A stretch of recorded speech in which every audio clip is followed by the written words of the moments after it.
मैं हूं महबूब आलम खान और अपने चैनल की जानिब से आप सबको सलाम और आदाब अर्ज़ करता हूँ। जो अपने सोसाइटी में एक इंटेलेक्चुअल क्लास है, उनसे हम बात करने के यानी कि ज़िला अदालत सहारनपुर के वकला साहिबान से मिलने आए हैं और ये जानने आए हैं इसमें जैसा कि इलाहाबाद हाई कोर्ट ने ये इसकी निंदा करके 2 वकला साहिबान ने सुप्रीम कोर्ट में केस किया, जिसमें सीजीआई इंडिया ने इस पर स्वतः संज्ञान लिया। हम जानना चाहेंगे वकला साहिबान से कि लखीमपुर की जो अभी दर्दनाक घटना हुई है उन पे आप लोगों का क्या कहना है। मेरे सामने हैं पूर्व अध्यक्ष जनाब आदित्य शर्मा। सबसे पहले तो मैं आप लोगों को बधाई देना चाहता हूँ कि स्वतंत्र भारत में अगर आज के दौर में किसी ने वास्तव में अपनी अलग जगह रखी है तो वो इलेक्ट्रॉनिक और प्रिंट मीडिया के कुछ चंद लोग बचे हैं जो बहुत पारदर्शिता के साथ सही समस्याओं को सही समय पर उठाने का काम करते हैं। उसके लिए आप सभी बधाई के पात्र हैं। वैसे लोकतंत्र का अस्तित्व खतरे में है, जो बात आपने कही ऐसा लगने लगा, क्योंकि जो हालात हैं वो निरंकुशता की ओर बढ़ रहे हैं। रूल ऑफ लॉ ये कॉन्सेप्ट था हमारे समाज का कि रूल ऑफ लॉ के द्वारा ही सारी चीज़ें गवर्न होंगी, लेकिन पिछले कुछ वर्षों में ऐसा लगता है कि जो सत्तासीन लोग हैं वो चीज़ों को अपने तरीके से और अपने फेवर में मोड़ने का काम कर रहे हैं। और जब ऐसी स्थिति बन जाती है तो समाज का जो पिछड़ा तबका है, निचला तबका है, उसका जीवन यापन वास्तव में कठिन दौर से गुजरता है। और लखीमपुर खीरी में जो हुआ वो पूरे विश्व के सामने है। एक शोचनीय प्रश्न ये है कि क्या स्वतंत्र भारत में अब शांति प्रिय लोगों को अपना आंदोलन करने, अपनी बात रखने, अपनी मांगे मनवाने का कोई नया तौर तरीका बनाना पड़ेगा गांधीवादी तरीके से। गांधी जी के समय से गांधी जी ने अहिंसा की बात कहते हुए देश को आज़ादी दिलाई थी, और वो मार्ग ऐसा था कि उसमें हिंसा का कहीं कोई स्थान नहीं था। शांति, यहाँ तक कि गांधी जी स्वयं कई बार भूख हड़ताल पर बैठ गए, कई दिन वो भूखे रहे। तो हम लोगों के जो पूर्वज थे उन्होंने जो विरासत में हमें दिया हमने वो लिया। अब या तो हिंसा का मार्ग अपनाएं तो फिर वो नक्सलाइट मूवमेंट्स और बोडो आंदोलन और पंजाब की जो दुर्दशा हमारे देश ने देखी वो हिंसा का मार्ग है, तो क्या शांति प्रिय किसानों को इस तरह से कुचला जाएगा? ये एक शोचनीय प्रश्न है। और मैं फिर साधुवाद देना चाहूँगा स्वतंत्र भारत की स्वतंत्र न्यायपालिका को। सर्वोच्च न्यायालय मानवाधिकार आयोग की तरह भी कार्य कर रहा है। मानवाधिकारों का जब हनन हुआ, माननीय सर्वोच्च न्यायालय ने बहुत कई मौक़ों पर स्वयं संज्ञान लेकर इस पर बहुत अच्छा निर्णय किया। अब स्थिति बड़ी विकट है। FIR हो चुकी है, जो कल्प्रिट्स हैं वो नोन हैं। बहुत सारे मंचों से ये बात उठ रही है कि गिरफ्तारी क्यों नहीं। ये प्रश्न न्यायपालिका और हम लोग अधिवक्ता समाज में भी है कि क्या न्याय कुछ लोगों के लिए, चंद लोगों के लिए अलग और आम लोगों के लिए अलग रहेगा? तो ये एक नई सोच है। अगर यही चल निकला दौर तो जो हमारी आने वाली पीढ़ी है हो सकता है वो हमारे पूर्वजों का बताया हुआ जो अहिंसा का मार्ग है वो छोड़ दें। तो हो सकता है कि देश का भविष्य फिर गलत हो जाए और गलत हाथों में वो आंदोलन चला जाए और गलत तरीके से लोग निर्णय लेने लगे, स्वयं निर्णय ले, आगजनी, लूटपाट, सड़क पर जाम, ये जो स्थितियां हैं, ये आक्रोशित लोग जब उनकी बात सुनी नहीं जाती। एक छोटा सा मुद्दा है और माननीय सर्वोच्च न्यायालय ने भी कहा है कि इससे तो स्टे हमने कर रखा है, अगर बातचीत के माध्यम से कोई बात हल निकल सकता है, सुलझा जाए। जनाब आदित्य सिंह इस धन्यवाद। देखिए, प्रेजेंट सिनेरियो में जो भी अभी कुछ माननीय सर्वोच्च न्यायालय ने ये संज्ञान लेकर स्वतः ही जो ये कहा है, तो ये एक बहुत सही कदम है। इस जनमानस को एक अगर कोई सुझाव दे सकता है या कोई सही कार्यप्रणाली के तौर पे तो नया रास्ता दिखा सकता है, तो सर्वोच्च न्यायालय उसमें बहुत ही अच्छा काम किया उन्होंने। और एक मैसेज जाना चाहिए कि अगर सत्ता अपनी मनमाने तरीके से कुछ भी कानून बनाकर उन्हें इम्प्लीमेंट कराना चाहे तो उसके लिए भी सर्वोच्च न्यायालय इंगित कर सकती है उनको, इस बारे में उनको सचेत भी कर सकती है कि भाई क्या सही है और क्या गलत है। तो सर्वोच्च न्यायालय ने जो किया है वो उचित है।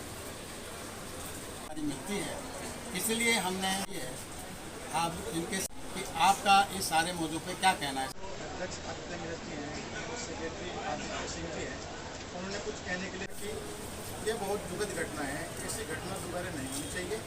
और यदि किसान कोई आंदोलन कर रहे हैं और उस आंदोलन में कोई ऐसी प्रावधान आ गया है कि वो गलत है, तो उसे सरकार को सोचना चाहिए कि उस प्रावधान को किसान के जो लीडरान हैं उनसे मिलकर उसे स्वतः ही उसे निरस्त किया जाना चाहिए और आगे बढ़कर इस आंदोलन को खत्म किया जाए। सामीन, जैसा कि आपको मालूम है कि हम लखीमपुर खीरी के हुए दर्दनाक हादसे के बारे में जिला अदालत सहारनपुर में वकला साहिबान से उनकी राय मालूम कर रहे हैं, क्योंकि जो लोकतंत्र को अंधेरे की तरफ भेजा जा रहा है उसमें न्यायपालिका का भी एक अहम रोल है और एक चौथा स्तंभ बल्कि तीसरा स्तंभ न्यायपालिका को ही कहा जा रहा है और समझा जा रहा है। इसी न्यायपालिका में हालांकि CBI साहब ने स्वतः संज्ञान ले लिया है, लेकिन फिर भी इस इंटेलेक्चुअल क्लास से हम जानना चाहेंगे कि इस मौजू पे, इस हादसे पे आपका क्या कहना है। हमारे बीच में बार के एक्स सेक्रेटरी साहब तशरीफ फरमा है, हम इनसे जानना चाहेंगे महेश्वरी साहब से, रवीश महेश्वरी साहब से, कि आपका इस दर्दनाक हादसे के बारे में क्या कहना है। बहुत दुखद घटना है। सबसे पहले तो मैं जो मृतक हैं, चाहे वो भाजपा के हैं या किसान हैं, उनके घर वालों को इस दुख भरे घटना की अपनी संवेदना प्रकट करता हूं। सेकेंडरी ये कि मुझे ऐसा लगता है कि ये जो किसान है, जो सही किसान है, वो खेतों में काम कर रहा है। किसानों को अपने भारतवर्ष की न्याय व्यवस्था में विश्वास ही नहीं रहा। जब कोई मैटर सब जुडिस है ऑनरेबल सुप्रीम कोर्ट में, और सुप्रीम कोर्ट ने उस पर स्टे लगा रखा है कि भाई सस्पेंड कर रखा है ये, उसके बावजूद ये राजनीति करने का क्या माहौल बनाया है। मेरा कहना यही है, जो दोषी हैं उन्हें सजा दी जाए और इसमें कोई पॉलिटिक्स नहीं होनी चाहिए। जो आए दिन हम देख रहे हैं, कोई कांग्रेस का जा रहा है, कोई जा, ये सब पॉलिटिक्स खेल रहे हैं, कोई बीजेपी की जा रहा है। सबसे मेन बात यह है कि हमें पूरा संज्ञान लेना चाहिए और इसकी CBI की पूरी निष्पक्ष जांच होनी चाहिए। जब न्यायिक जांच होगी सब पता लग जाएगा कौन दोषी है कौन नहीं दोषी है। बस इतना कहूँगा कि इसमें पॉलिटिक्स नहीं होनी चाहिए। जो बेचारे गरीब गुरबा मारे गए हैं उनको इंसाफ मिलना चाहिए, कोई पॉलिटिक्स नहीं होनी चाहिए। वो किसान लोग आंदोलन कर रहे हैं, अपने हक के लिए आंदोलन कर रहे हैं, उनको उनका हक मिलना चाहिए। मेरा सिर्फ इतना कहना है कि इंसाफ ज़रूर मिलेगा और इंशाअल्लाह ताला उन्हें बिल्कुल इंसाफ मिलेगा और निष्पक्ष जांच होनी चाहिए। जो न्यायिक जांच हो रही है वो भी निष्पक्ष होनी चाहिए। अस्सलाम वालेकुम वरहमतुल्लाह। इनसे भी हम जानना चाहेंगे कि जो लखीमपुर की दर्दनाक घटना हुई है उनके बारे में इनका क्या कहना है। घटना की निंदा की जाना चाहूँगा कि दोषियों को सख्त से सख्त सजा मिलनी चाहिए और इसमें प्रशासन को और हमारी योगी सरकार को सख्त कदम उठाते हुए दोषियों को किसी भी सूरत में बख्शा नहीं जाना चाहिए। जहाँ तक प्रश्न किसान आंदोलन का है वो अपनी जगह चल ही रहा है, लेकिन किसी भी सूरत हाल में जो अपराधी हैं उनको छोड़ा नहीं जाना चाहिए, क्योंकि निर्दोष किसानों का एक प्रकार से हत्या हुई है, वो बहुत निंदनीय है और काबिल सजा है। सजा इनको सैनी साहब, जैसे वहाँ के जो वकला साहिबान ने लिखा है सुप्रीम कोर्ट की और CBI ने स्वतः संज्ञान, डिस्ट्रिक्ट कोर्ट भी कुछ इसमें कोई करने जा रही है। इस बारे में मुझे कोई ज्ञान नहीं है, हो सकता है कुछ अहम कदम वो उठाएं, लेकिन मैं जानकारी मुझको नहीं दे सकता हूँ। इंडिया में रूल ऑफ लॉ है और विधि का शासन, इस विधि के शासन में विधि के समक्ष सब बराबर है, सब समान है। चाहे वो कोई राजा है, चाहे कोई डंक है, चाहे कोई छोटा है, चाहे बड़ा है, अमीर है या गरीब है, तो कदम उठाने चाहिए और दोषियों को सजा मिलनी चाहिए। ये इस मौजूद पर उनका क्या कहना है? किसानों द्वारा जो लगभग पिछले कई माह से धरना दिया जा रहा है और जानबूझकर हठधर्मी की जा रही है। जब एक मामला हमारे ऑनरेबल सुप्रीम कोर्ट में मामला विचाराधीन है तो इस बात की हठधर्मी की क्या है कि उन्होंने तीनों कानूनों को वापस लो, जबकि उन तीनों कानूनों में आज तक किसानों द्वारा यह नहीं बताया गया कि उनमें क्या खामियां हैं। एक जानबूझकर जनता को परेशान करने के लिए कभी कहीं धरना दे देते हैं, कभी कहीं धरना दे देते हैं। ये सब ठीक नहीं है और जो किसान लोग कर रहे हैं मैं उसकी जितनी भी निंदा उसकी वजह से करता हूँ, ये ठीक नहीं है। हमारे बीच में है लखीमपुर जिले में माल क्या है सब बाहर अब हमारे बीच में है सीधे मंजर हुसैन काजमी साहब हैं मंजर हुसैन। तो ये घटना हुई है, जितनी निंदा की जाए कम है। वजह क्या है कि हर नागरिक का एक अधिकार है, वो अपनी बात रख सकता है, लेकिन क्या है कि किसानों ने अपनी बात रखी, किसानों की बात नहीं सुनी जा रही है तो उसको बिल्कुल अनसुना किया जा रहा है। उसका नतीजा ये हुआ कि वो सड़कों पे है, वो अपने जाना खेतों से निकल कर जो है ना बाहर आए हुए हैं।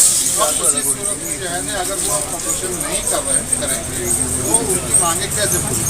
तो अब इसमें क्या है कि क्योंकि यहाँ की हुकूमत सेंटर में भी और देश में भी जो है ना बीजेपी की है और बीजेपी के जो जितने भी नेता हैं, ये बड़े नेता हैं, ये गुंडागर्दी है। इन्होंने जो है ना आदमी इंसान क्या बल्कि एक जानवर से भी बदतर इन्होंने जो है ना अपना व्यवहार करते हुए गाड़ी चलाई है, यह गलत है। इसकी पूरी निंदा कम है।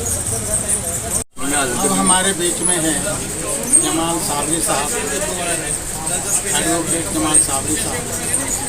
इनका नाम सबसे पहले तो मैं जो ये घटना हुई है किसानों में जानबूझ के की गई उसकी बहुत निंदा करता हूँ। और जिस नेता ने ये गाड़ी चलाने का काम किया किसानों पर, जो शांतिपूर्ण तरीके से अपना धरना प्रदर्शन चला रहे थे, उनके पीछे से गाड़ियों का काफिला उन्होंने ऊपर चढ़ाया है। ये जानवरों की तरह गाड़ियों को चलाते हुए किसानों को रौंदते हुए उनकी हत्या की गई। इन भाजपा नेताओं पर जो है इसकी मुकदमा दर्ज होना चाहिए। और साथ ही साथ अभी तक जो गृह मंत्री हैं आज तक उन्होंने किया है और योगी सरकार इस बात पे कोई एक्शन नहीं ले रही। इसे तुरंत जो है योगी सरकार को सख्त एक्शन लेना चाहिए और गृह मंत्री से इसकी वजह से कानूनी कार्रवाई करनी चाहिए। और रही बात माननीय अखिलेश यादव जी ने सबसे पहले जब लखीमपुर खीरी में घटना हुई सबसे पहले जाने का काम किया है और हमारी योगी सरकार ने जो है उनके घर बंद करने का काम किया है, मिलिट्री लगाई, फोर्स लगाई, लेकिन उसके बाद भी समाजवादी कार्यकर्ता और समाजवादी के नेता सड़कों पर आए हैं, उनके पक्ष में बोले हैं किसानों के। और जो धरना चल रहा है किसानों का, वो भाजपा सरकार ने जो है उनकी किसानों की जो बातें नहीं सुनी जा रही उसके कारण चल रहा है। क्यों किसी को फ़ायदा पहुंचाने का काम करते हैं।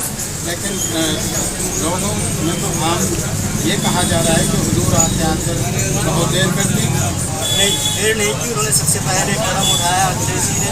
और बात ये है कि वो एक लेडी हैं उनका फायदा उनको पहुँचा है। जो अधिकारी एक लाइन में उनके साथ चल रहे थे, पुलिस प्रशासन ने थोड़ा सा ऑपरेट किया। अखिलेश यादव जी एक करते हुए हिंदुस्तान के जिन्होंने पिछली सरकार 5 साल में उत्तर प्रदेश में विकास का बढ़ाने का काम किया है।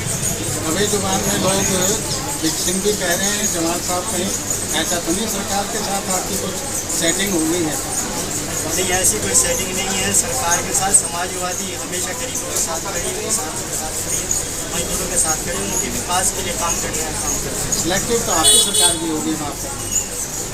देखिएगा आने वाली सरकार समाजवादी की है और जो विकास कार्य रुक गए थे उनको दोबारा शुरू करने का मानने की सरकार के आने का हवा खड़ा कर क्या मुझे बरात नहीं रहे? देखिएगा आप यहाँ पर जनता के बीच में जाएँ तो आपको ऑलरेडी पता चल जाए कि समाजवादी की एक लहर है। समाजवादी सरकार ने विकास कार्य किए तो इससे प्रभावित होकर आज जनता अखिलेश यादव जी को दोबारा मुख्यमंत्री के रूप में देते।